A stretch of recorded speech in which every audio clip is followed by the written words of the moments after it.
السلام علیکم، میں ہوں رضوان اشرف۔ سپریم کورٹ آف پاکستان میں chief justice of Pakistan justice قاضی فائزی صاحب کی ایکسٹینشن کے لیے جتنی بھاگ دوڑ کر رہے ہیں اور حکومت آئینی ترمیم کے لیے جتنی بھاگ دوڑ کر رہی ہے، میں گارنٹی سے کہتا ہوں کہ اگر یہ اتنی بھاگ دوڑ عدلیہ والے یا چیف جسٹس آف پاکستان اتنی بھاگ دوڑ، اتنی محنت، اتنی ایفرٹ اگر پاکستان کے کیسز ختم کروانے میں لگا دیں تو آپ یقین کریں کہ ہفتے 10 دن کے اندر پاکستان کے تمام مقدمات ختم ہو جائیں، جس کا یہ پینڈنگ کا بہانہ بنا کے وہاں پر ایڈ ہاک ججز لگاتے ہیں، عدلیہ کو ڈیوائڈ کرنے کی بات کرتے ہیں، آئینی عدالت قائم کرنے کی بات کرتے ہیں۔ اگر یہ اتنی محنت اپنے عدالت کے اندر مقدمات کو ختم کرنے کی طرف لگائیں، وہاں پر ایفرٹ کریں، 2 دن کے اندر یہ سب تمام مقدمات ختم ہو جائیں۔ اور اسی طرح سے حکومت جتنی محنت اس کے اوپر کر رہی ہے آئینی ترمیم کے اوپر، اگر یہ اتنی محنت پاکستان کے مسائل حل کرنے کی طرف لگائیں، اگر یہ اتنی محنت مہنگائی ختم کرنے کی طرف لگائیں، بے روزگاری ختم کرنے کی طرف لگائیں، بل کم کرنے کی طرف لگائیں، معیشت کو اپنے پیروں پر کھڑا کرنے کی طرف لگائیں، تو یقین کریں کہ پاکستان کے تمام مسائل حل ہو جائیں اور معیشت بھی کھڑی ہو جائے۔ لیکن نہیں، عوام کے مسائل حل کرنا، عوام کو انصاف فراہم کرنا، یہ ان کی ترجیح نہیں ہے، یہ ان کا مشن نہیں ہے، یہ ان کا مطمع نظر نہیں ہے، یہ ان کا ایجنڈا نہیں ہے۔ ان کا ایجنڈا ہے اپنی پاور، اپنی سیاست، اپنے اختیارات، اپنی اقتدار، اپنی توسیع، اپنی ایکسٹینشن۔ یہ ہے اصل میں ان کے ایجنڈے کا حصہ۔ اب سپریم کورٹ آف پاکستان میں 5 رکنی لارجر بینچ جس کی سربراہی چیف جسٹس قاضی فائزی صاحب نے کی ہے، اس نے آئینی ترمیم کا ایک راستہ کھولا ہے۔ اور آئینی ترمیم کا راستہ کھولا کیا ہے کہ ہارس ٹریڈنگ کو، لوٹا گیری کو، لوٹا کریسی کو قانونی اور آئینی ثابت کرنے کے لیے یا قانونی آئینی کور دینے کے لیے یہ فیصلہ کیا گیا ہے 63A کا، جس کے مطابق کوئی بھی شخص ایک پارٹی سے دوسری پارٹی کے اندر جا کر ووٹ ڈال سکتا ہے۔ تو یہاں سے PTI کے بندے توڑنے کا پلان موجود ہے کہ بندے توڑ کے حکومت کے اندر شامل کیے جائیں اور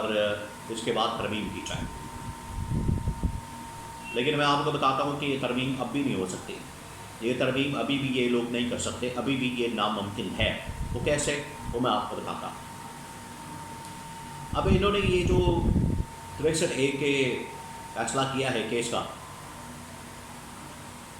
یہ فیصلہ اصل میں کیا گیا تھا کہ ہارس ٹریڈنگ کو روکا جا سکے اور لوٹا کریسی کو روکا جا سکے۔ پاکستان کے اندر ایک پارٹی سے دوسری پارٹی کے اندر جا کر جو لوگ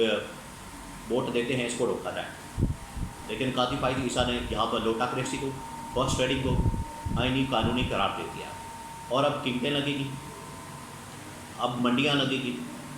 اب ضمیر خریدے جائیں گے، ضمیر فروختی ہوگی، خریداری ہوگی، پیسے لگیں گے، بولیاں لگیں گی۔ اور میں آپ کو یہ بھی بتا دوں کہ اس وقت ایک MLA کی 50 کروڑ روپے قیمت لگائی جا رہی ہے، ایک MLA کی 50 کروڑ روپے، اس کے ساتھ مزید فنڈز، ڈیولپمنٹ فنڈز اور اگلے الیکشن کے لیے بھی گارنٹی، ٹکٹ کی گارنٹی، وزیر بننے کی گارنٹی، اس طرح کی گارنٹیاں دی جا رہی ہیں کہ وہ PTI کو چھوڑ کے تو حکومت کے ساتھ مل جائیں اور حکومت کو ووٹ دے دیں آئینی ترمیم کے اوپر۔ لیکن یہ پھر بھی ترمیم نہیں کر سکیں گے۔ وہ کیسے؟ پہلی بات یہ ہے کہ 63A کے متعلق جو فیصلہ آیا ہے، اس کو پاکستان کے وکلاء نے مسترد کر دیا ہے، آئینی قانونی ماہرین نے مسترد کر دیا ہے، اور سپریم کورٹ کے اندر بیٹھے ہوئے ججز نے بھی اس کو مسترد کر دیا ہے، اور اپوزیشن کی جتنی جماعتیں ہیں ان تمام جماعتوں نے مسترد کر دیا ہے۔ سب سے زیادہ اس حکومت کا جو انحصار ہے وہ ہے مولانا فضل الرحمان کے تقریباً 8-10 ووٹوں کے اوپر۔ تو مولانا فضل الرحمان نے بھی اس ترمیم کو اتنا زیادہ ویلکم نہیں کیا، یہ جو 63A کا فیصلہ ہے اس کو اتنا زیادہ ویلکم نہیں کیا۔ اس کے متعلق انہوں نے مکس ایک رائے دی ہے، اور ان کو پتہ ہے کہ یہ راستہ کھلے گا اور سب سے پہلے مولانا کے بندوں کو ٹارگٹ کیا جائے گا، مولانا کے بندوں کا شکار کیا جائے گا، ان کو پکڑا جائے گا۔ تو مولانا نے تو صاف انکار کر دیا ہے کہ میں اس حکومت کی سپورٹ نہیں کروں گا، آئینی ترمیم میں ان کے ساتھ نہیں ہوں گا، آئینی ترمیم میں میں اس حکومت کی مکمل سپورٹ نہیں کر سکتا، اور نہ ہی میں ان کو بدلے دوں گا، نہ میں ان کو ووٹ دوں گا۔ اگر یہ انہوں نے آئینی ترمیم کرنی ہے تو اپنے سر پر کر لیں، ورنہ میری طرف سے صاف انکار ہے۔ تو مولانا فضل الرحمان نے صاف انکار کر دیا ہے حکومت کے ساتھ چلنے سے، اور کہا ہے کہ حکومت کے ساتھ چلنا ہمارے لیے ناممکن ہے۔ تو یہ پہلا جھٹکا لگا آئینی ترمیم یہ 63A کے فیصلے کے بعد 63A کا فیصلہ کر بھی لیا ہے، پھر بھی یہ آئینی ترمیم نہیں کر سکتے کیونکہ مولانا نے اب انکار کر دیا ہے۔ اب اگر یہ مولانا کے 2 بندے حاصل کرنے کی کوشش کرتے ہیں تو مولانا نے اپنے بندوں کو کیپچر کر لیا، مولانا نے اپنے بندوں کو سنبھال لیا، مولانا نے اپنے بندوں کو سیکیور کر لیا۔ یہ 2 بندے توڑنا چاہتے ہیں، اگر توڑیں گے ووٹ تو ان کا کاؤنٹ ہو جائے گا، لیکن اس کے بعد وہ ڈسکوالیفائی ہو جائیں گے۔ یہ پہلی بات۔ دوسری بات یہ کہ 2 اور امیدوار، ایک نون لیگ سے اور ایک کاف لیگ سے، ان کے خلاف بھی ریفرنس دائر کر دیا گیا ہے۔ اور آپ اندازہ کریں منافقت کی انتہا دیکھیں، ایک طرف یہ کہہ رہے ہیں کہ ہارس ٹریڈنگ ہم نے پی ٹی آئی کہ اگر ایم این اے حکومت کے ساتھ مل جاتے ہیں، نون لیگ کے ساتھ آ جاتے ہیں، پیپلز پارٹی کے ساتھ آ جاتے ہیں تو یہ حلال ہے، یہ آئینی اور قانونی ہے۔ لیکن اگر ان کے بندے جو کہ 2 بندے ابھی نکلے ہیں کاف لیگ سے اور نون لیگ سے، ایک نون لیگ سے عادل بازئی ہیں اور ایک کاف لیگ سے چودھری الیاس ہیں، اگر یہ ان کی پارٹیوں سے نکل کے دوسری پارٹی کے اندر جانے کی کوشش کرتے ہیں تو ان کے خلاف یہ ریفرنس بھیج دیتے ہیں، ان کو پارٹی سے نکال دیتے ہیں، ان کو ڈی سیٹ کرنے کا کہتے ہیں اسپیکر کو۔ یہ ہے ان کی منافقت، یہ ہے ان کی سیاست کی منافقت کہ پی ٹی آئی کے بندے اگر آ جائیں تو وہ آئینی اور قانونی ہے، لیکن اگر ان کے بندے چلے جائیں گے دوسری پارٹی کے اندر ہے تو وہ غیر آئینی اور غیر قانونی ہے۔ تو مولانا کی جانب سے انکار، 2 بندے یہاں سے مائنس ہونا، اور پھر اس کے بعد پی ٹی آئی کے کم از کم 15 سے 20 لوگ چاہیے